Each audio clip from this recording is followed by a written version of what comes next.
Hi there, Evan here with Crypto and Markets for Saturday, May 18th, 2019. Two quick things I wanted to cover today. First, we had a quote from our lovely Bank of Canada Governor Poloz about a day or two ago where he was asked about the housing market correction in Canada. He said, and I quote, "Canadians are mentally prepared." Sound familiar? It should. Remember the famous words of Bernanke in early 2007, right before the subprime crisis. He said, and I quote, "Subprime is largely contained." Take the context of both quotes, and they say the exact same thing. What are they saying?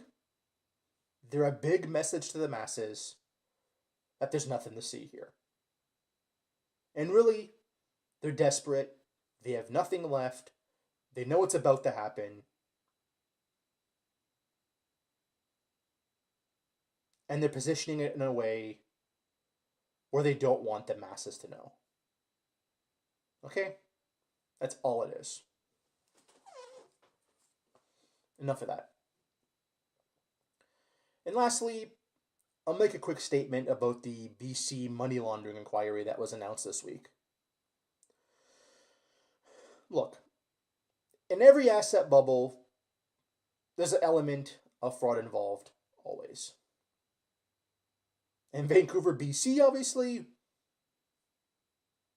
was a much more deeper example than others, with the casinos, the illegal drug money, etc., etc., etc., etc., etc.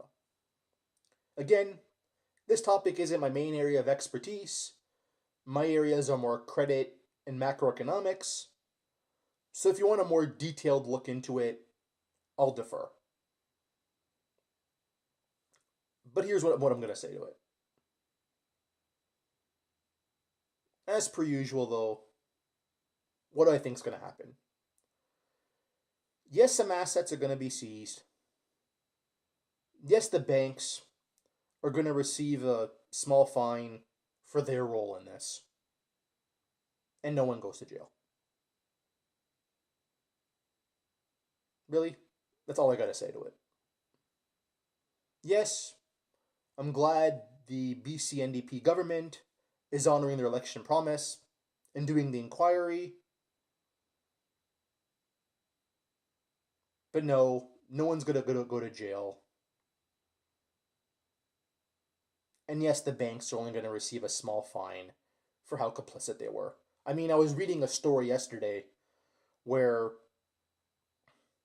the same person was making transfers of $50,000 US into Canadian bank accounts under 20 different names, and no one caught it.